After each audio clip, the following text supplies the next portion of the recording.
itu, kami akan memperkenalkan diri terlebih dahulu. Nama saya Dia Amanda Sari Siregar dan teman saya Sela Soraya dan saya Anika Reski Soraya. Di sini kami akan menjelaskan tentang teknik public speaking untuk pendidik dan peserta didik.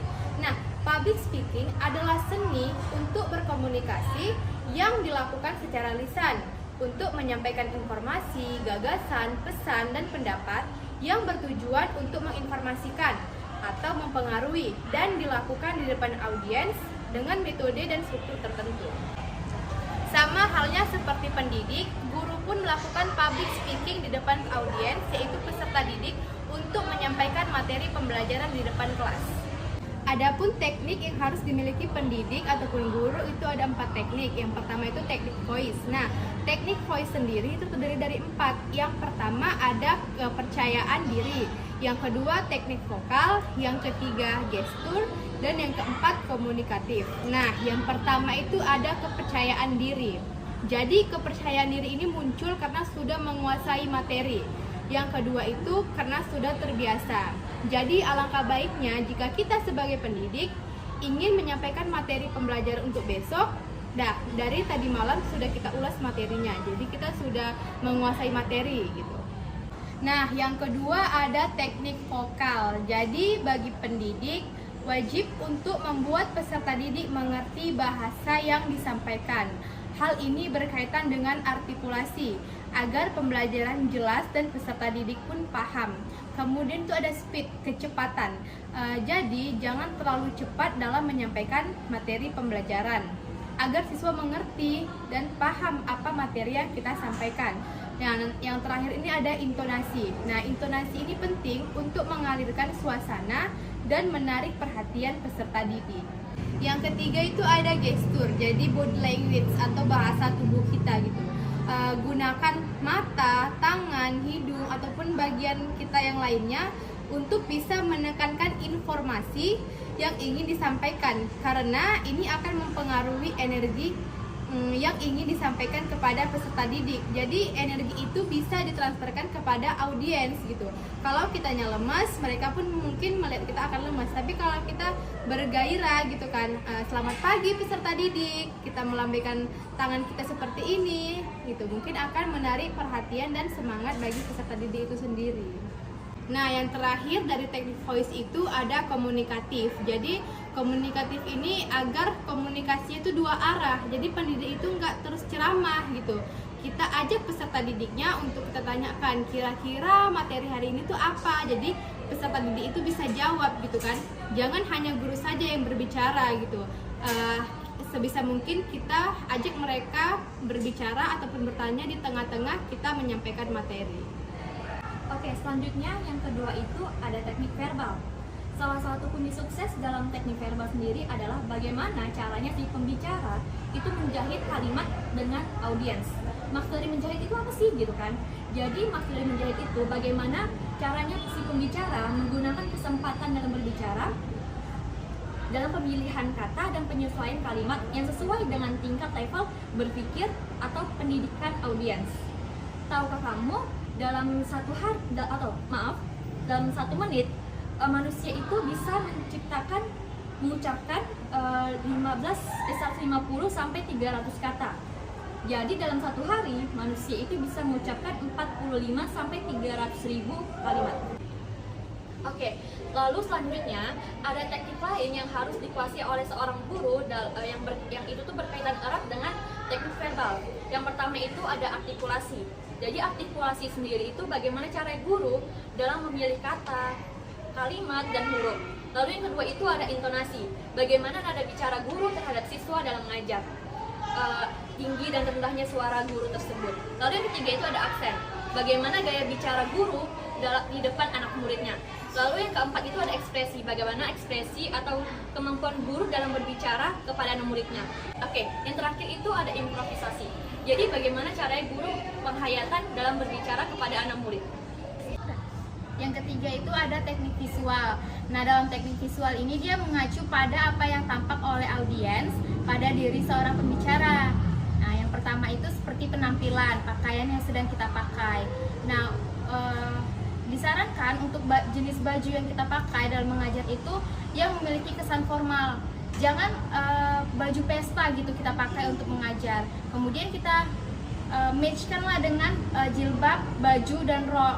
Jangan yang jilbab itu warna kuning, baju itu warna biru. Jadi kita harus bisa mematchkannya gitu, memadukan warnanya. Nah, yang kedua itu ada bahasa tubuhnya. Jadi pada saat kita berbicara jangan hanya diam aja gitu, tapi kita bisa melakukan pergerakan seperti menyamakan dari apa yang kita ucapkan dengan bahasa tubuh. Atau kita bisa melakukan pergerakan maju, mundur gitu. Jadi nggak hanya di satu posisi gitu aja. Jadi setiap guru harus menguasai 3 teknik public speaking. Yang pertama itu teknik voice. Nah, teknik voice ini berkaitan dengan kepercayaan diri, kemudian teknik vokalnya, artikulasi yang ketika ia menjelaskan, kemudian gestur tubuhnya atau body language, dan komunikatif.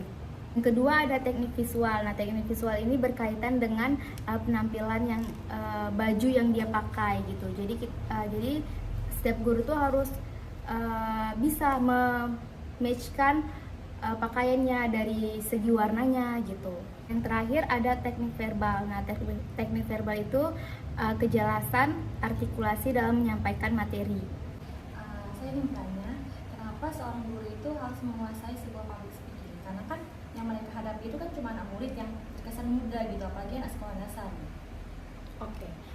Jadi kenapa guru harus memiliki kemampuan public speaking yang notabene itu cuma ngajar anak SD dan itu mudah gitu kan. Nah, jadi semudah-mudahnya kita dalam menghadapi anak SD, public speaking itu juga penting dimiliki oleh pendidik, khususnya guru. Kenapa? Karena ketika kita memilih bahasa yang susah dimengerti oleh anak SD, itu akan membuat mereka tidak paham apa materi yang kita sampaikan. Jadi posisikan diri kita itu dan pilih bahasa yang mereka anggap itu bahasanya itu mengerti. Contohnya jangan gunakan kata ilmiah sama anak SD gitu kan.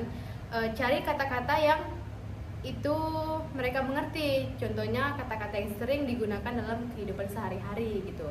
Kalau tadi anak SMP atau SMA itu mungkin beda lagi gitu kan. Kemudian kenapa teknik public speaking itu penting untuk guru SD itu? Karena ketika menyampaikan di depan kelas, khususnya anak SD itu kan karakternya itu berbeda-beda gitu kan. Ada yang aktif, ada yang pendiam gitu. Jadi kita sebagai pendidik di depan kelas itu harus memposisikan diri kita itu bisa mencakup atau kita tuh bisa menjangkau semuanya gitu. Jadi kita nggak asik sendiri gitu ngomong di depan kelas tanpa kita memperhatikan mereka gitu. Baik, untuk satu pertanyaan lagi, bagaimana tips pemula bagi pendidik yang baru memulai ngajar? Jadi menarik nih pertanyaannya. Ketika kita baru saja nih lulus dan menjadi seorang guru gitu kan, pengalaman pertama kita mengajar di depan peserta didik gitu kan. Nah, yang pertama itu berhubungan dengan teknik voice. Nah, teknik voice ini berkaitan dengan kepercayaan diri, di mana kepercayaan diri itu muncul kalau kita sudah menguasai materi. Nah, materi yang dimaksud adalah kita mempelajari sebelum kita mengajar. Katakanlah tadi malam gitu kan, besok kita mengajar, tadi malam kita sudah mempelajari materi apa yang ingin kita sampaikan, kita ulas kembali gitu. Jadi di saat kita sudah berhadapan dengan peserta didik, kita nggak bingung apa ya yang mau aku katakan gitu. Jadi kita tuh sudah menguasai materi. Saya ingin bertanya nih, ada nggak tips untuk supaya siswa ini fokus gitu dengan gurunya yang lagi menerangkan gitu? Tips kita sebagai guru. Iya. Nah, jadi ada beberapa tips yang harus dikuasai guru agar menarik perhatian peserta didik dan membuat mereka fokus gitu ya.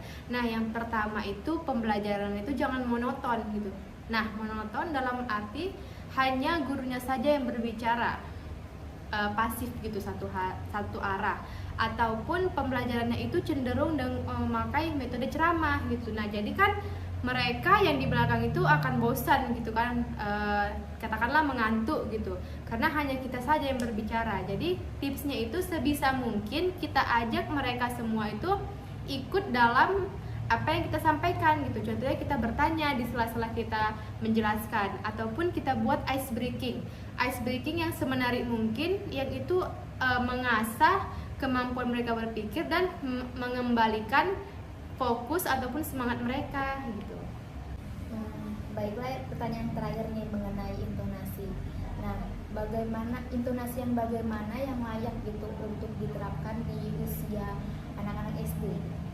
Berarti jawabannya itu mengacu pada teknik vokal. Nah, tadi kan ada beberapa teknik nih. Nah, itu termasuk dari teknik voice, dan teknik voice itu terbagi lagi di teknik vokal berkaitan dengan intonasi.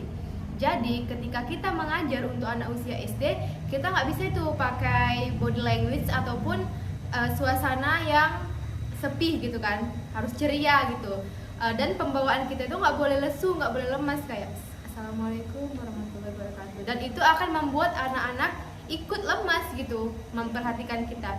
Sebisa mungkin kita buat semangat-semangat melalui gestur tubuh atau kita arahkan, kita pakai aja gitu badan kita supaya buat mereka mengerti. Assalamualaikum anak-anak, apa kabar semuanya gitu, pasti akan membuat mereka bersemangat dalam menjawabnya.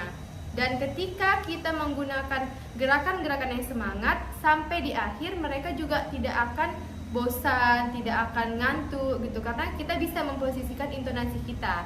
Enggak selamanya harus kita tinggikan gitu. Jadi dia intonasi itu bisa mengacu pada mengalirkan suasana pembelajaran. Baiklah, itu tadi hasil pembahasan kami mengenai teknik public speaking bagi pendidik dan peserta didik. Lebih dan kurang kami mohon maaf. Wassalamualaikum warahmatullahi wabarakatuh.